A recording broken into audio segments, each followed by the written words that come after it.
أعوذ بالله من الشيطان اللعين الرجيم. بسم الله الرحمن الرحيم. الحمد لله رب العالمين.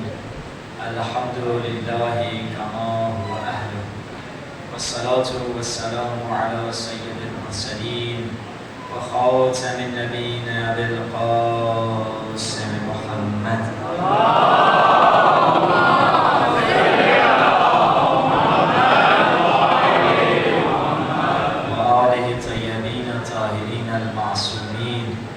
واللعنة دائمة على أعدائهم أجمعين. مل کر دعائے فرج کی تلاوت کرتے ہیں. الہی ازمل بلا وبرها الخفاء وانكشف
خداوند متعال قرآن میں فرما رہا ہے تبارک الذی بیدہ الملک، مبارک ہے خدا کی وہ ذات جس کے قبضہ قدرت میں اقتدار ہے.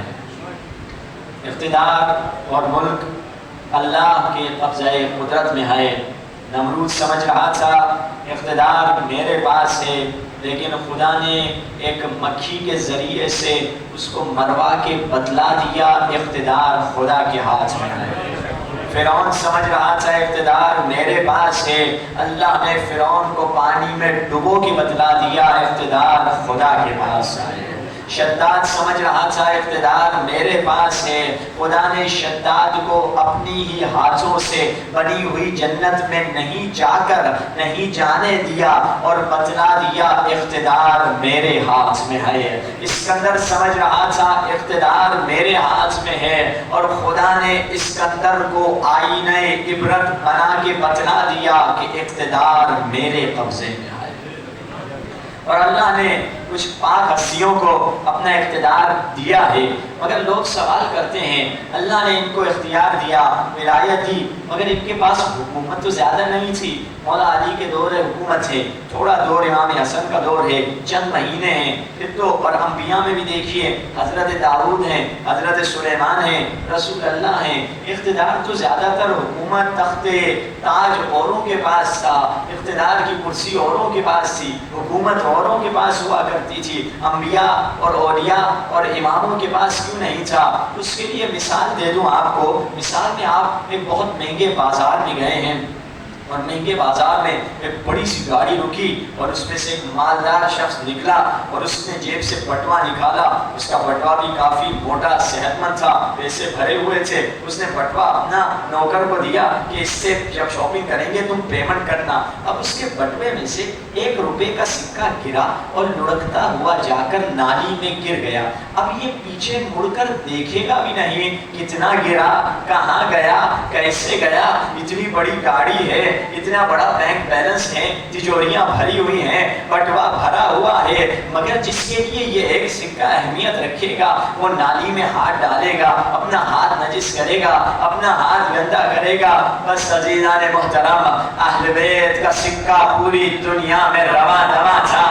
اہل بیت نے بادل کو حکم دیا، بادل نے برس کے بتایا کہ بادل پر حکومت انہی کی ہے، انہوں نے کنکر کو اٹھایا، کنکر نے تسبیح کر کے بتایا کہ زمین اور آسمان پہ حکومت انہی کی ہے، انہوں نے درخت کو بلایا، درخت نے چل کے بتایا کہ درختوں پر حکومت انہی کی ہے، انہوں نے ڈوبتے سورج کو پلٹا کر بتایا کہ سورج پر حکومت انہی کی ہے، انہوں نے اشارہ کیا چاند 2 ٹکڑے ہوا، چاند پر حکومت انہی کی ہے، انہوں نے ٹھوکر ماری، جاتی ہوئی روح نے واپس پلٹ کر بتایا کہ زندگی پر حکومت انہی کی ہے۔ عزیزان محترم، جو پورے سمندر کا مالک ہو وہ قطرے کو کیا حیثیت دے گا؟ جو پورے صحرا کا مالک ہو وہ چھوٹے سے کنکر کو کیا حیثیت دے گا؟ عزیزان محترم، جس کے اشارے سے ڈوبتا سورج پلٹ آئے وہ دنیا کی ڈوبتی حکومت کو کیا حیثیت دے گا؟ قیمتی جملہ عرض کر رہا ہوں، جس کے قدم مہر نبوت پہ پڑے ہو دنیا کے تاج و تخت کو کیا حیثیت دے گا؟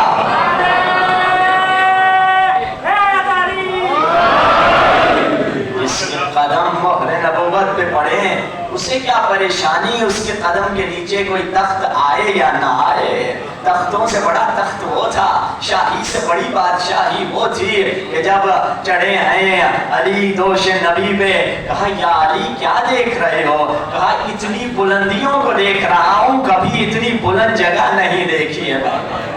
اس سے بلند کیا مقام ہوگا؟ یہ مہر نبوت کو جو مہر نبوت پہ سوار ہو جائے اس علی کا کیا مقام ہوگا؟ اب دیکھیے ان کو خدا نے کب ولایت دی؟ لوگ پوچھتے ہیں قرآن سے مول ولایت کو ثابت کرو، علی کی امامت کو قرآن سے ثابت کرو۔ کیوں نہیں ثابت کر سکتے؟ قرآن میں 2 آیتیں ہیں اور 2 آیتوں کے بیچ میں ایک حدیث ہے۔ کون سی 2 آیتیں؟ شیعہ سنی کتابوں میں لکھا ہے مولا علی کی شان میں نازل ہوئی، آیت بھی مانتے ہیں، آخری آیت بھی مانتے ہیں، درمیان والی حدیث بھی مانتے ہیں۔ کون سی 2 آیتیں؟ کہا یا ایھا الرسول بلغ ما انزل الیک من ربک وان لم تفعل فما بلغت رسالتہ۔ حبیب کو پیغام پہنچا دیجیے جو آپ کو حکم ملا ہے، اگر یہ حکم نہ پہنچایا تو آپ نے شریعت کا کوئی کام انجام نہیں دیا۔ کون کیا کیا رسول اللہ نے؟ خم غدیر میں رسول اللہ نے اصحاب کو ٹھہرایا، ایک مرتبہ علی کو بلایا، علی کے ہاتھ کو بلند کر کے فرمایا ان کنت مولا فہذا علی مولا، جس کا میں مصطفیٰ مولا علی اس کے مولا ہے۔ میں آدم کا مولا علی آدم کا مولا، میں نوح کا مولا علی نوح کا مولا، میں ابراہیم کا مولا علی ابراہیم کا مولا، میں اسماعیل کا مولا علی اسماعیل کا مولا، میں شیش کا مولا علی شیش کے مولا، میں یعقوب کا مولا علی یعقوب کے مولا، میں یوسف کا مولا علی یوسف کے مولا، میں موسیٰ کا مولا علی موسیٰ کے مولا، میں عیسیٰ کا مولا علی موسیٰ کا مولا. مختصر کروں، جس جس کا میں مولا اس کے علی مولا.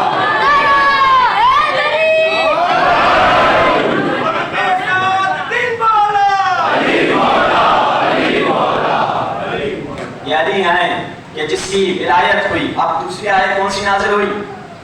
اليوم اکملت لکم دینکم واتممت علیکم نعمتی ورضیت لکم الاسلام دینا. آج دین مکمل ہو گیا، دین اپنے کمال پہ پہنچا ہے.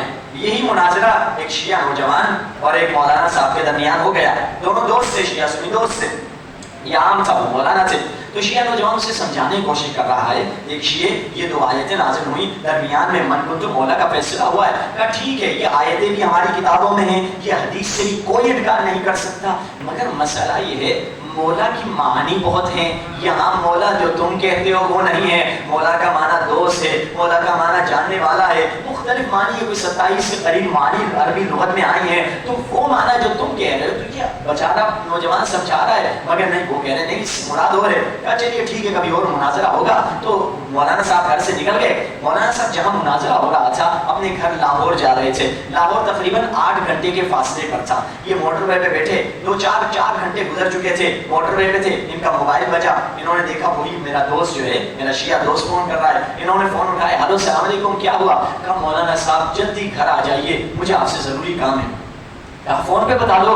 کہا نہیں آ جائیے. کہا میں بہت آگے نکل چکا ہوں. کہا پلیز آ جائیے، آپ سے بہت ضروری کام ہے. تو کہا ٹھیک ہے میں آتا ہوں. تو بیچارے مولانا صاحب کیونکہ دوست تھے، انہوں نے گاڑی گھمائی اور 4 گھنٹے پھر سے ریورس میں پیچھے آئے 4 گھنٹے اور دروازے پہ پہنچے. دروازہ کھٹکھٹایا، گھر پہ آئے. کہا نوجوان بتاؤ کیا کہنا چاہتے تھے؟ کہا میں بس آپ کو یہ کہنا چاہتا تھا، میں آپ کو دوست رکھتا ہوں، میں آپ سے محبت کرتا ہوں. مولوی صاحب غصے میں آگے کہنے لگے ارے یہ کیا بات ہے، میں اتنا آگے نکل چکا تھا، تم نے مجھے پیچھے پلٹایا، میرے بیوی بچے انتظار میں تھے. نوجوان نے کہا اے مولانا صاحب وہ حاجی بھی آگے نکل چکے تھے، رسول اللہ نے پیچھے پلٹایا تھا، ان کے بیوی بچے بھی انتظار میں تھے، مگر رسول اللہ نے پیچھے پلٹایا. کسی نے اعتراض نہیں کیا، یا رسول اللہ آپ علی کو دوست رکھتے ہیں تو رکھیے، ہمیں کیوں بتا رہے ہیں؟ کسی نے اعتراض نہیں کیا، بلکہ کسی نے کہا فخر فخر لک یا علی ابن ابی طالب، یا علی آپ کو مبارکباد دیتا ہوں. کسی نے یہ نہیں کہا کہ بھائی دوستی کی تو مبارکباد نہیں ہوتی، بلکہ رسول اللہ نے تپتی ہوئی دھوپ میں ایک خیمہ لگوایا، خیمے میں علی کو بٹھایا، ایک ایک صحابی کے ہاتھ سے علی کے ہاتھوں پہ بیعت کروائی. کسی نے یہ نہیں کہا دوستی کی تو بیعت نہیں ہوتی. یہ نوجوان اس مولانا سے کہتا ہے مولانا صاحب آپ بھی جانتے ہیں، اس زمانے کے مسلمان بھی جانتے تھے،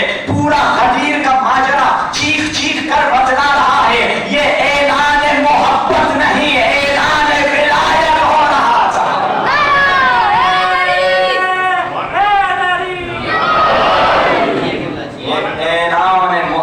نہیں تھا، یہ دوست کا اعلان نہیں تھا، یہ ولی کا اعلان ہو رہا تھا.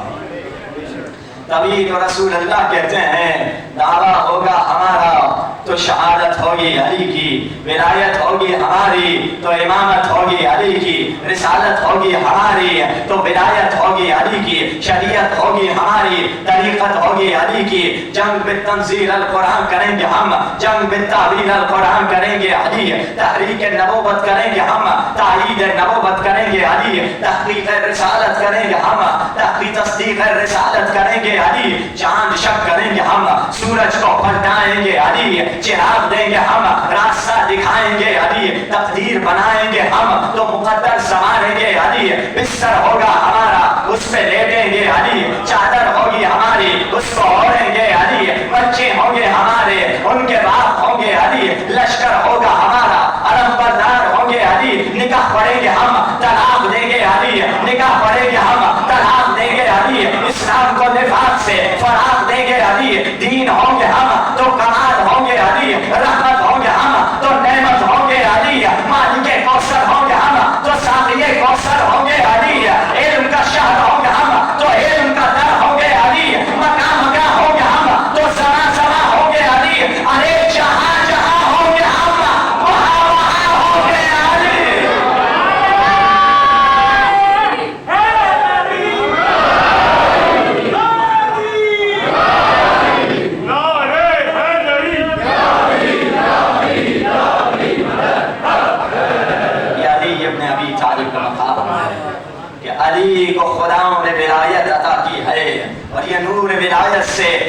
فیض لینا ہے. کیا فیض لینا ہے؟ خود کو خلافت الہیہ کے لیے تیار کر دینا ہے. اس حکومت آخر جو بعد میں سرکار کی حکومت ہے کیسے تیار ہوں گے؟ دیکھیے حسین ابن علی ہیں، کتاب مروج الذہب میں روایت ہے مولا کے 600 فوجی تھے.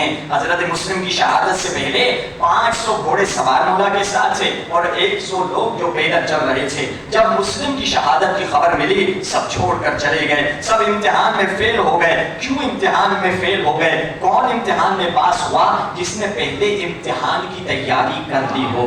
آپ پرچے میں تب پاس ہوں گے پہلے تیاری کر لیں. پہلے تیاری، روز امتحان ہو رہا ہے. قرآن میں آیت ہے آپ کا ایک سال میں بڑا 1 سے 2 بڑے امتحان ہر ایک سے خدا لیتا ہے. سال میں 1 سے 2 امتحان سال میں اللہ بڑے ہر انسان سے لیتا ہے. چھوٹے امتحان تو روزانہ خدا دے رہا ہوتا ہے. مگر کون ان امتحانوں میں پاس ہوتا ہے؟ قیامت کے دن ایک لڑکی کو لایا جائے گا، تو کیوں گناہ میں ملوث ہو گئی؟ کیوں تم خراب کام کرنے لگی؟ کہے کہ خدایا تو نے مجھے حسن و جمال دیا تھا اور ماحول برا تھا، میں گناہوں میں گر گئی. تو ایک مرتبہ مریم کو لایا جائے گا. مریم سے بڑھ کر تو حسین تھے. قرآن نے آواز دی احسنت فرجہا، مریم نے اپنے دامن کو پاک رکھا ہے. جوان لڑکے کو لایا جائے گا، تو کیوں گناہ میں ملوث ہو گیا؟ کیوں گناہ کی نجاست میں ڈوب گیا؟ کہے گا میری جوانی تھی، میں آزاد تھا، میں حسن و جمال والا تھا. آواز آئے گی یوسف کو لایا جائے. کہ یوسف سے بڑھ کر تمہارا حسن تھا. ایک مرتبہ یوسف کو لایا جائے گا. یوسف کون تھے؟ زلیخا نے ان کو بلایا. قرآن کی آیت ہے وَغَلَّقَتِ الْأَبْوَابَ، زلیخا نے سالوں کے ساتھ دروازوں کو بند کر دیا اور کہا ہری طلق، میرے طرف گناہ کے لیے. یوسف نے کہا معاذ اللہ، نہیں اللہ کا بندہ ہوں میں، اللہ کے سامنے گناہ نہیں کروں گا. اور یوسف بند دروازوں کی طرف گئے. جیسے یوسف دروازوں کی طرف جاتے تھے دروازہ کھلتا چلا جاتا تھا. خدا یہ پیغام دے رہا ہے اے مومن، سارے دروازے اگر بند ہو جائیں تم بند دروازوں کی طرف جاؤ، خدا کھولتا چلا جائے گا. خدا کے لیے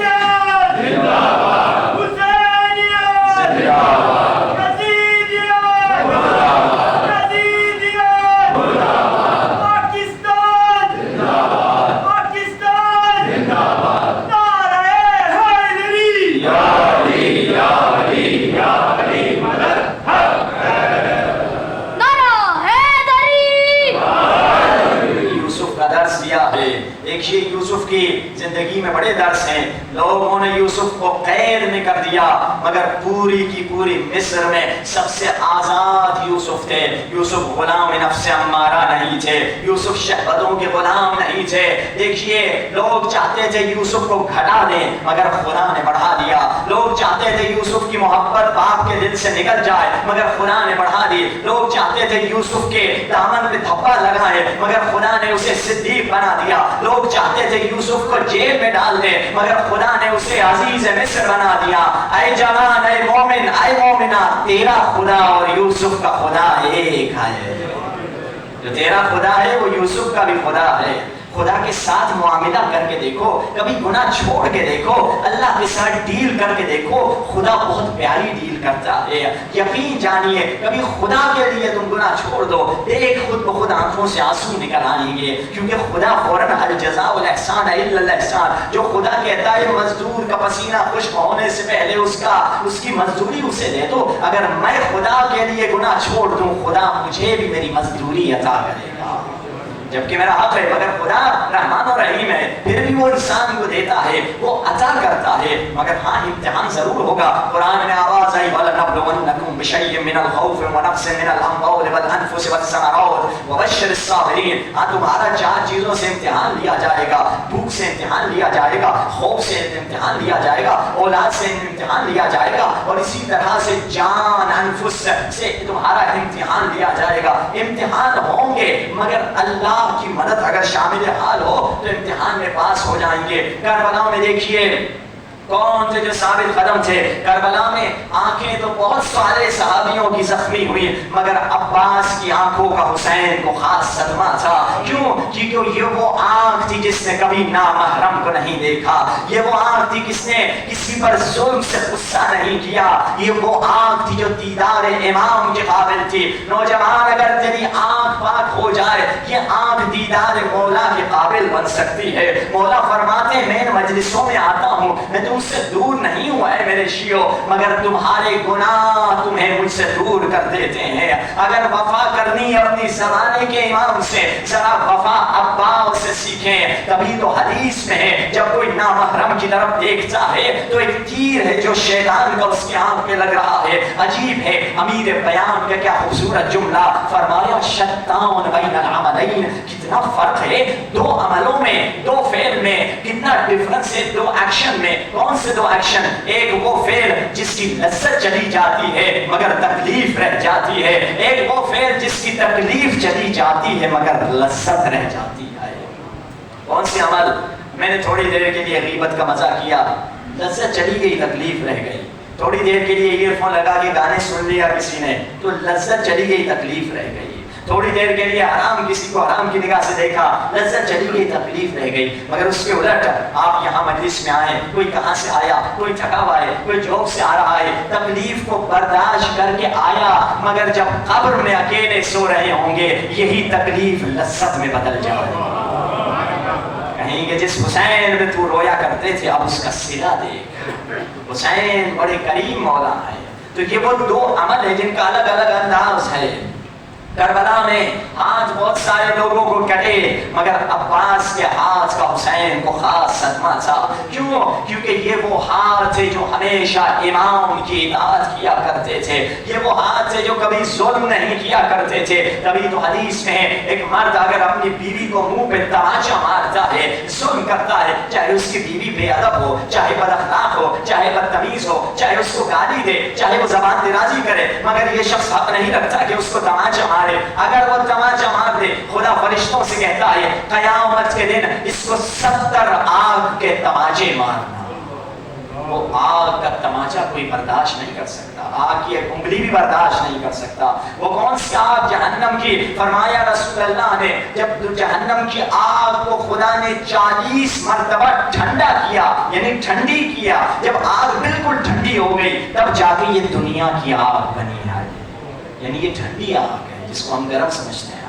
جہنم کی آگ جسے اللہ علیم کہہ رہا ہے، عذاب عظیم کہہ رہا ہے، درد بھرا عذاب ہے، عظیم عذاب ہے، تکلیف دہ عذاب ہے، کون اس کو برداشت کر سکتا ہے؟ یعنی ہم کیا کرنا چاہتے ہیں؟ رسول اللہ کی شبیہ کیسے بنے؟ دیکھیے حضرت امام حضرت علی اکبر کو جب حسین نے میدان میں بھیجا 3 گواہیاں تھیں۔ ہم مسائل میں جملے پڑھتے ہیں مگر کربلا کا ایک ایک مصیبت کا جملے میں درس چھپے ہوئے ہیں۔ کہا اے خدایا تو گواہ رہنا، میں اس کو میدان جنگ میں بھیج رہا ہوں جو خلقاً خلقاً و منطقاً، جس کا چہرہ بالکل نبی کی طرح ہے، جس کا اخلاق بالکل نبی کی طرح ہے، جس کی منطق اور لاجک بالکل نبی کی طرح ہے۔ یعنی 3 چیزیں۔ ٹھیک ہے بے شک باپ بیٹے کی محبت ہوتی ہے مگر حسین میں جو فیکٹر زیادہ غالب تھا وہ باپ بیٹے کی محبت نہیں بلکہ اخلاق علی اکبر تھا کہ یہ نبی کا اخلاق ہے۔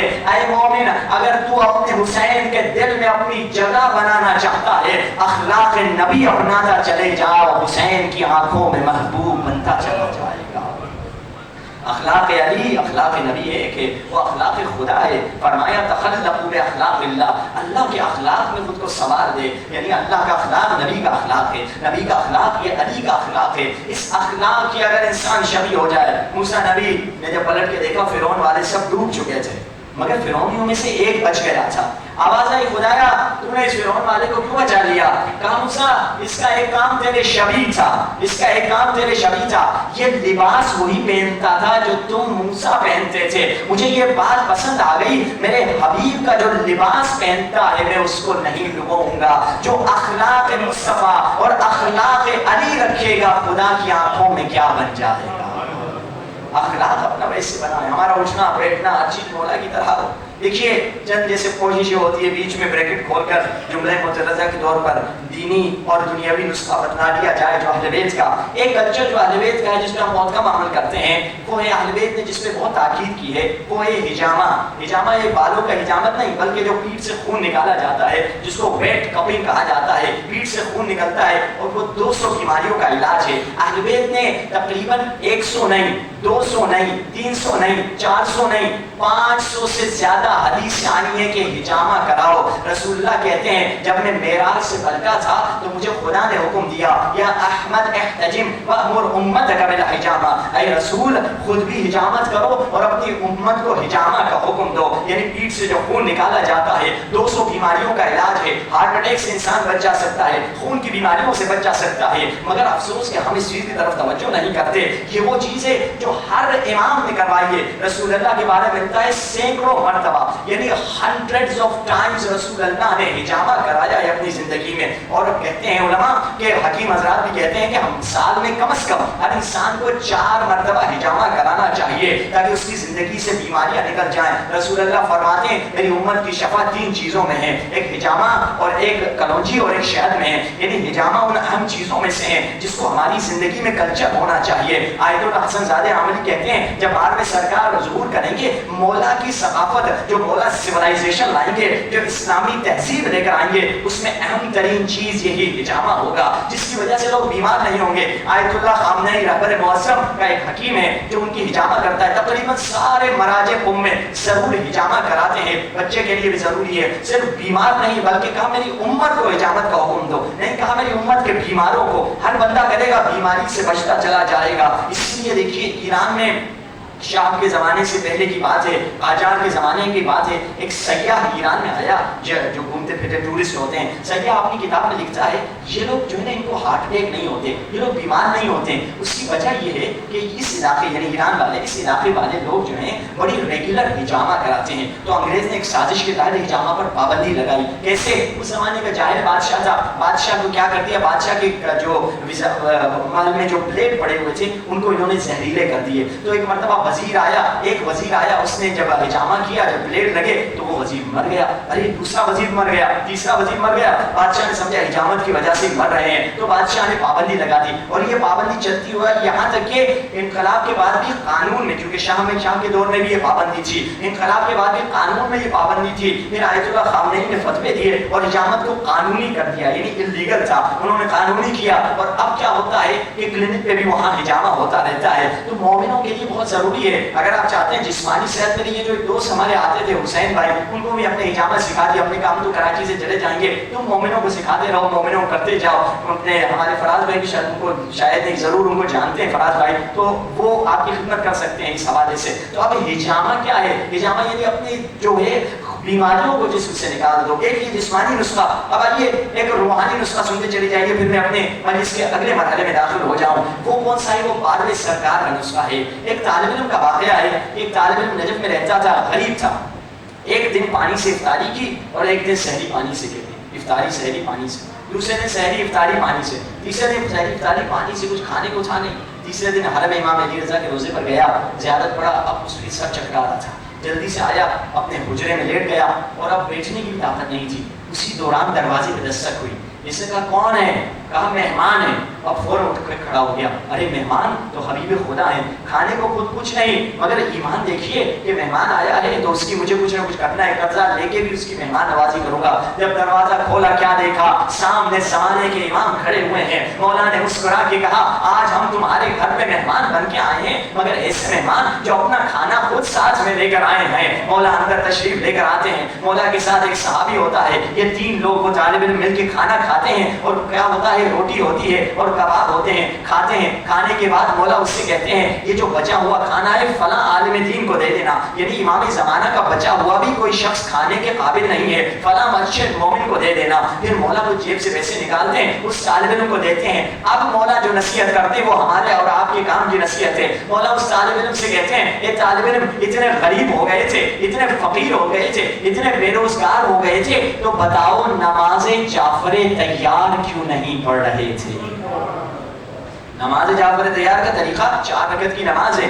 آپ دیکھ لیں، ابھی اگر سمجھاؤں گا کہ اکثر لوگ کنفیوز ہو جاتے ہیں، پڑھ کے آپ کو سمجھ آئے گی. بس یہ بتاؤں کہ اس نماز میں 4 رکعت میں 2 کر کے پڑھی جاتی ہے، جس میں 300 مرتبہ سبحان اللہ والحمدللہ ولا الہ الا اللہ واللہ اکبر پڑھا جاتا ہے. ہر رکعت میں 72 مرتبہ. اس کا طریقہ آپ مفاتیح میں، تحفۃ العوام میں، ہر جگہ انٹرنیٹ پہ گوگل میں آپ کو مل جائے گا. یہ نماز جعفر تیار کیسی پڑھی جاتی ہے. یعنی مولا نے کہا اگر اقتصادی مسئلہ اور اس کا اچھا ٹائم کون سا ہے، اگر کوئی روزانہ نہیں پڑھ سکتا کہ اس نماز میں آدھا گھنٹہ ٹائم لگتا ہے، شاید آپ بندہ روزانہ نہیں پڑھ سکے، مولانا کوئی آسان بتائیے۔ یہ اس کے لیے بہترین ٹائم کیا ہے؟ جمعے کے دن ظہر کی نماز سے پہلے، یعنی آدھا دن نہیں گزرے، ظہر یعنی 6 بجے 7 بجے 8 بجے 10 11 بجے تک 12 بجے تک آپ اس نماز کو جمعے کے دن پڑھ سکتے ہیں، اور یہ سب سے اچھا اور پیک ٹائم ہے۔ ویسے تو آپ دن میں کسی بھی دوران پڑھ سکتے ہیں، کچھ لوگ روزانہ پڑھنا چاہتے ہیں، بے شک روزانہ پڑھیں، مگر جو نہیں پڑھ سکتے ہفتے میں ایک دفعہ جمعے کو قبل الظہر یعنی ظہر سے پہلے یہ نماز پڑھی جائے تو اس کا زیادہ سے زیادہ اثر ہوتا ہے۔ ایک صلوات پڑھیے محمد والے۔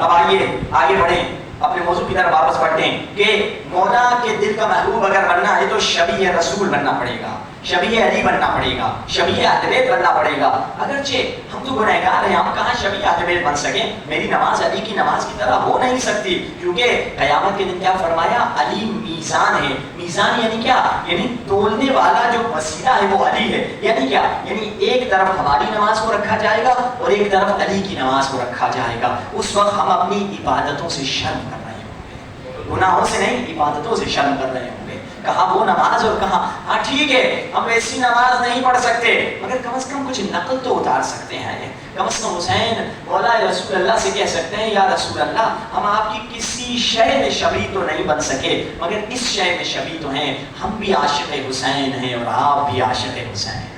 جب عالم دین نے یہ روایت پڑھی، مومن وہ ہے جس کے سامنے جب حسین کا نام لیا جاتا ہے اس کے آنکھوں سے آنسو نکل آتے ہیں، تو عالم دین نے توجہ کی، قبلہ رخ ہو کے بیٹھے اور ایک مرتبہ سینے پہ ہاتھ رکھ کے کہا السلام علیک یا ابا عبداللہ۔ دیکھا ان کے آنکھوں سے آنسو جاری ہو رہے ہیں اور روئے، خوش ہوئے، میں مجھ پہ کچھ نہیں ہے، نہ کوئی نماز تہجد ہے، نہ نیکی ہے، نہ کوئی اخلاق ہے، نہ ادب ہے، کم از کم حسین پہ گریے کا جوہر تو مجھ میں ہے، کم از کم یہ صفت تو مومن کی مجھ میں ہے۔ اگر یہ صفت ہمارے اندر ہے کم از کم ایک امید باقی ہے کہ ساری کشتیاں نہیں ڈوبی، کہ پچھلی پل ہم نے نہیں جلائی، واپس پلٹنے کا راستہ کوئی ہے۔ جب یاد رکھیے حسین کی محبت ہے سب چیز ہے۔ جب ایک عالم دین کے پاس ایک شخص آیا کہنے لگا میرا بھائی بہت برا ہے، یعنی ہر گندا کام کرتا ہے، زنا کوئی روٹین کا کام ہے، شراب روٹین کا کام ہے، قتل بھی کر لیتا ہے، گنڈا بھی ہے، ہر برا کام کرتا ہے، حرام بھی کھاتا ہے۔ عالم دین نے پوچھا حرام بھی ہر چیز کر لیتا ہے۔ عالم دین نے کہا یہ تو مشکل ہے، تم اپنے بھائی کو لے کر آؤ کہ میں نصیحت کر بھی لوں تو کوئی نصیحت کا اثر ہی نہیں ہوگا۔ کہا ایسے کرو، ایک فارمولہ تمہیں دیتا ہوں، کہا جاؤ اس کو کربلا لے کر جاؤ، اگر یہ شخص امام حسین کے روضے میں پہنچا اور گریہ اس نے کیا تو پھر پتہ چلے گا اس میں کچھ نور باقی ہے، تو پھر میرے پاس لے کر آؤ، میں نصیحت کرتا ہوں۔ یہ شخص کہتا ہے اپنے بھائی کو میں لے کر گیا کربلا جب لے کر گیا، میں اس کو خاص دیکھ رہا تھا کیونکہ مولانا نے کہا تھا اس کو واچ کرتے رہنا، میں اسے دیکھ رہا تھا، بس میں بیٹھے نارمل روٹین، جیسے اس کی بری زبان تھی، گندی زبان، کس سے کیا بول رہا ہے، حرم کے مولا کے کربلا کے قریب آئے ویسا ہی تھا، شہر میں آئے کوئی خاص تبدیلی نہیں آئی، میں دیکھ رہا تھا۔ اور جب حرم امام حسین میں اندر گئے، جب زری کے سامنے ہم پہنچے، میرا وہ گنہگار بھائی دھاڑے مار مار کے رو رہا تھا۔ اس وقت میں نے اپنے بھائی کا بازو تھام لیا، بھائی یہی وعدہ کر لو حسین سے کہ پھر گناہ نہیں کرو گے، یہی توبہ کر لو، حر بن جاؤ۔ عالم دین نے کہا ہاں اب لے کر آؤ اپنے بھائی کو۔ اس نے کہا قبلہ لانے کی ضرورت نہیں، اب حسین نے اس کو بدل کے حر بنا دیا، حسین نے بدل دیا۔ وہ کریم آقا ہے، بدل لیتے ہیں سب کو۔ اگر ہمارے اندر وہ جوہر آ جائے، وہ ہمت آ جائے، یقین جانیے حسین بدلنے میں دیر نہیں کرتے ہیں۔ حسین بس چاہتے ہیں کوئی طلبگار ہو۔ دیکھیے کیسے کیسے عاشق حسین ہے کہ ایران و عراق کی جنگ کا ایک واقعہ ہے، بڑا عجیب واقعہ ہے کہ عراقی افسر کہتا ہے میرا بیٹا صدام کی فوج میں تھا، ایرانیوں سے لڑ رہا تھا، مجھے صبح کو فون آیا کہ تمہارا بیٹا مر چکا ہے، اس کا جو کارڈ ہے ہمارے پاس ہے، اس کے گردن میں جو سپاہیوں کی گردن میں ایک لاکٹ ڈالتے ہیں جس میں نمبر ہوتا ہے تاکہ پہچانی جائے، اگر سپاہی جل جائے تو اس لاک نمبر جو لاکٹ ہوتا ہے اس پہ نمبر لکھے رہتے ہیں، اس کے ذریعے سے سپاہی کو پہچانا جاتا ہے کہ یہ کون ہے، کہ تاکہ سپاہی پہچانا جا سکے۔ کہا ہمارے پاس اس کے لاکٹ ہے اور کارڈ ہے اور اس کا لباس ہے، تم آ جاؤ، ہم نے اس کو کولڈ روم ہاؤس کولڈ روم میں رکھا ہوا ہے، تم اپنے بچے کو پہچانو اور لاش لے کر جاؤ۔ یہ عراقی افسر کہتا مجھے بہت دکھ ہوا، میں آدمی گیا، انہوں نے مجھے اس کا کارڈ بھی دیا، اس کا لباس بھی دیا، اس کے گردن میں جو لاکٹ ہوتا ہے جو ہر سپاہی کے گردن میں ہوتا ہے وہ بھی دیا۔ کہا آپ نے اس کمرے میں جا کے اپنے بچے کو دیکھ لو۔ کہا میں نے جب چادر ہٹائی دیکھا یہ تو میرا بیٹا نہیں، کوئی اور خوبصورت جوان تھا۔ میں بہت خوش ہوا اور آ کے ان سے کہا یہ میرا بیٹا نہیں، پتہ نہیں کون ہے یہ، اللہ جانے کون شخص لے کر آئے گا. کہا نہیں تمہارا ہی بیٹا ہوگا کیونکہ سارے کپڑے بھی تمہارے بیٹے کے، نام بھی، کارڈ بھی، ہر چیز ادھر ہی، یہی چیز ہے، تمہارا بیٹا ہوگا. کہا نہیں میں نہیں ہے، میرا بیٹا نہیں. کہا باہر کے تم کو لاش لے جانی ہے کیونکہ ڈیٹیل ساری تمہارے بچے کی ہے، ہم نے یہی رجسٹر کیا ہے. کہا ٹھیک ہے. کہا میں لاش لے کر آ گیا. میں پریشان اس لاش سے کیا کروں، کس کی لاش ہے اللہ جانے. مجھے بغداد جانا تھا. رستے میں چلتا چلتا میں جب کربلا پہنچا میں نے کہا ادھر ہی اس کو دفنا کے آگے اپنے گھر پہ چلا جاؤں. میں نے اس سپاہی، اللہ جانے کون سپاہی تھا، شکل صورت میں ایرانی لگ رہا تھا، تو میں نے اس ادھر ہی اس کو کربلا میں دفنا دیا اور وہاں بھی چلا گیا. چند سالوں کے بعد مجھے پتا چلا میرا بیٹا زندہ ہے اور ایران کی قید میں ہے. ایرانیوں نے جب صدام والے قیدیوں کو رہا کر دیا تو میرا بیٹا بھی رہا ہو کر آیا. میں نے بیٹے سے پوچھا بیٹا تمہاری موت کی خبر مجھے ملی تھی، تمہارا کارڈ بھی دیا، تمہارا لاکٹ بھی دیا، تو یہ کیا ماجرا تھا؟ کہا جو مجھے بیٹے نے بات بتائی میں حیران ہو گیا. میرے بیٹے نے کہا کہ جب ہمیں قید کیا ایرانیوں نے تو ایک خوبصورت نوجوان تھا، بسیجی نوجوان تھا. اس نوجوان نے مجھے کہا کہ آپ مجھے اپنا کارڈ، اپنا لاکٹ دے دیں گے. میں نے کہا لے لو، میں تو سپاہی ہوں، تم تو کچھ بھی میں کر سکتے ہو. کہا نہیں، اپنی مرضی سے مجھے دو، اپنی رضامندی سے مجھے دو، اپنا لاکٹ اور اپنا کارڈ مجھے دے دو، اپنی آئی ڈی مجھے دے دو. کہا ٹھیک ہے لے جاؤ. 2-3 دفعہ اس نے پوچھا تم راضی ہو؟ میں نے کہا ہاں میں راضی ہوں. تو میں نے اس سے پوچھا کہ کیا وجہ ہے، میری ڈیٹیل بھی لے کے جا رہے ہو، مجھے راضی بھی کر کے جا رہے ہو؟ کہا مجھے بتا دیا گیا ہے 4-5 گھنٹوں میں شہید ہو جاؤں گا. میں کوشش کر رہا ہوں کہ مجھے قبر وہاں ملے جہاں حسین سو رہے ہیں، جہاں حسین سو رہے ہیں میں ادھر دفن ہونا چاہتا ہوں. اسی لیے تمہاری ڈیٹیل، تمہارے کپڑے پہن لوں گا کہ شاید اس وسیلے سے مجھے کربلا میں جگہ مل جائے. اور اس نوجوان کو وہی ہوا، کربلا ہی میں جگہ ملی. جو عاشق ہوتا ہے وہ چاہتا ہے ہمیشہ مولا کے ساتھ رہے، مگر کربلا میں کچھ ایسے لوگ تھے جو بے بصیرت لوگ تھے. ان کی بڑی عبرت بھری داستان ہے. حرسمہ نامی شخص ہے جو علی کا چاہنے والا نہیں تھا، علی کا تھوڑا چاہنے والا تھا مگر شیعہ نہیں تھا. حرسمہ کہتا ہے ہم جنگ صفین میں مولا کی اس نے مدد کی تھی. جنگ صفین سے ہم پلٹ رہے تھے، ایک مرتبہ علی ایک سرزمین میں رکے اور علی نے خاک اٹھائی اور کہا اے خاک تمہاری خوش نصیبی، تمہاری خاک میں وہ لوگ شہید ہوں گے جن لوگوں کو بغیر حساب سے جنت بھیج دیا جائے گا. اور یہ سرزمین کربلا تھی. حرسمہ کہتا ہے میں گھر واپس آیا، میری بیوی علی کی چاہنے والی تھی. میں نے بیوی سے کہا آج ہم صفین سے واپس آ رہے تھے، علی ایک جگہ رکے جس سرزمین کا نام کربلا تھا اور ادھر کی خاک کو اٹھا کے کہا اے خاک تم بڑی خوش نصیب ہو، تم پر وہ ہستیاں مریں گی جو بغیر حساب جنت میں چلی جائیں گی. عجیب بات، علی کے پاس کوئی علم غیب ہو سکتا ہے؟ تو اس نے کہا تم کیا جانو علی کی معرفت کیا ہے، تم تو علی کے شیعہ ہی نہیں، جو علی کہتے ہیں وہ صحیح ہیں. اب حرسمہ کہتا ہے یہ دور گزرتا چلا گیا.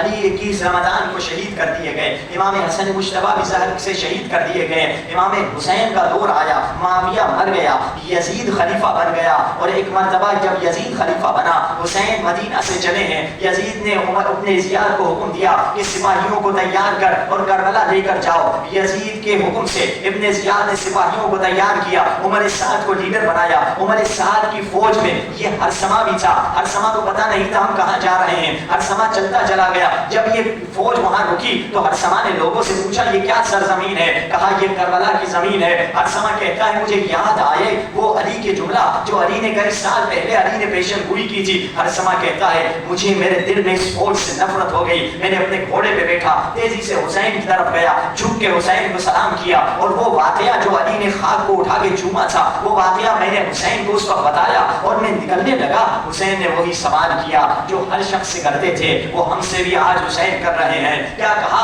اے حرسمہ کیا تو ہماری مدد کرے گا؟ کہنے لگا مولا میں آپ کی مدد نہیں کر سکتا. اس وقت کہتا ہے حرسمہ حسین نے مجھے کہا اگر تم ہماری مدد نہیں کرتے تو جلدی سے کربلا سے دور ہو جا.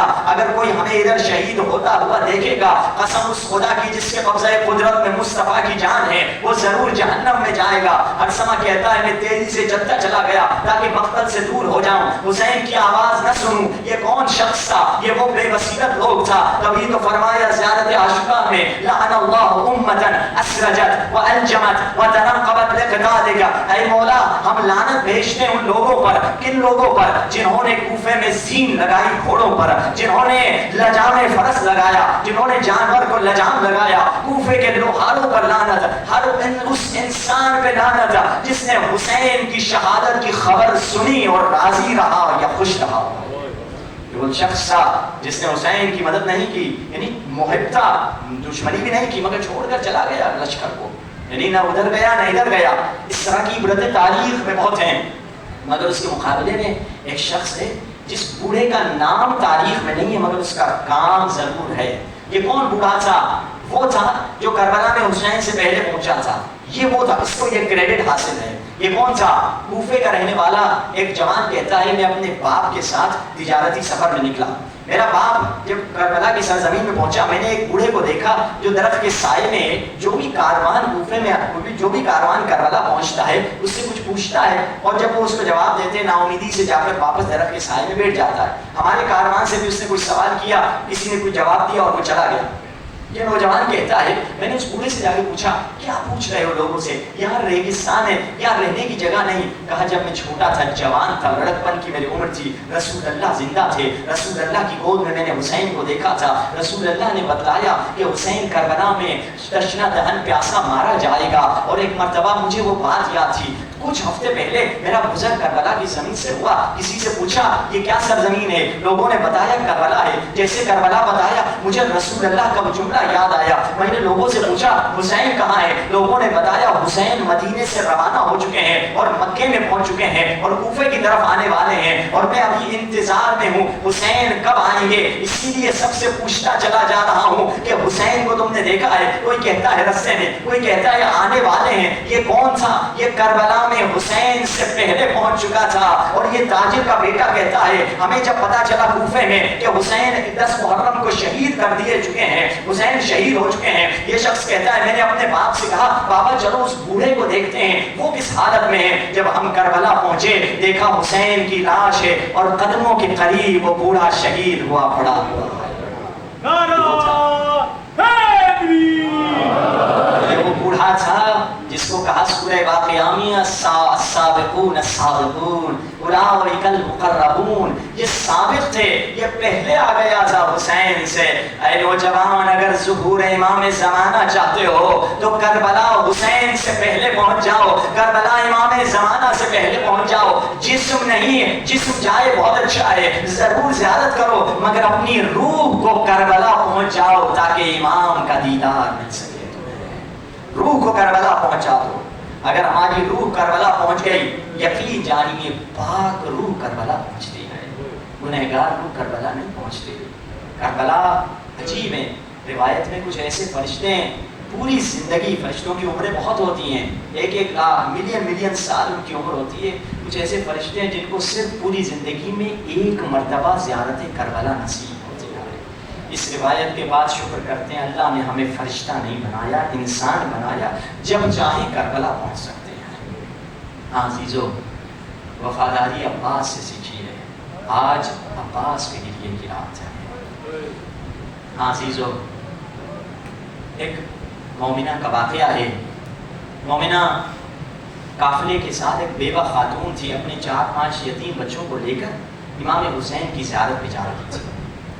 تو پرانے زمانے میں اسٹاپس ہوتے تھے، لوگ رکتے تھے، کئی کمروں میں سوتے تھے پھر آگے نکلتے تھے. یہ خاتون کہتی ہے میں کمرے میں حائل کیا، قافلہ رکا تو میں بھی کمرے میں اپنے بچوں کے ساتھ سو گئی. جب آنکھ کھلی دیکھا میرے کاروان والے نکل چکے ہیں. یہ ریگستان میں ادھر ادھر گئی، دیکھی گم ہو چکی ہے. قافلے والے نکل چکے ہیں اور یہ تنہا ہے. اب ایک مرتبہ کچھ لٹیرے آئے جو انہیں لوٹنے چاہتے تھے. تو اس نے کربلا کی طرف رخ کر کے کہا حسین تیری غیرت کے خلاف ہے، تو ہمیں دیکھیں لٹیرے ہمیں لوٹتے رہے تو ہماری مدد نہ کرے. مومنہ کہتی ہے اسی وقت ایک گھوڑا سوار آیا، جس گھوڑے سوار کے آنے کی وجہ سے ان لٹیروں میں اتنی دہشت پھیل گئی، اتنی وحشت پھیل گئی، سب چلے گئے. اور اس گھوڑے سوار نے مجھے کہا چند قدم میرے پیچھے چلو.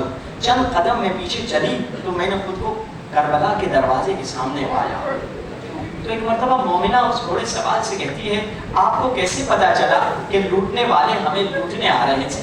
اس گھوڑے سوار نے کہا میں حسین کے سامنے بیٹھا ہوا تھا، حسین کے آنسو بہنے لگے. میں نے حسین سے پوچھا مولا آپ کیوں رو رہے ہیں؟ حسین نے کہا ہمارے زائر کو لوٹنے والے لوٹ رہے ہیں. پھر مجھے حسین نے بھیجا جا کے ان کی مدد کرو. اب اس مومنہ نے کہا شکریہ آپ نے میری مدد کی، آپ حسین کے ساتھ ہوتے ہیں، ذرا اپنا ہاتھ مجھے چومنے دیجیے. سوار نے کہا میرے دونوں بازو کٹے ہوئے ہیں. کہا آپ کون؟ میں عباس بن علی. السلام